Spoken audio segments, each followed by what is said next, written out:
Hello, thank you for joining me again. There is a pileated woodpecker right here.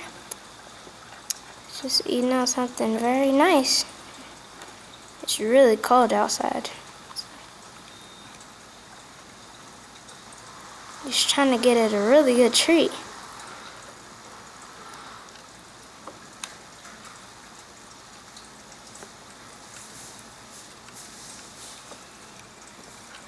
You see, those are previous holes that he made. Oh, he's storing a nut for the winter. If you can't see it, it's right there.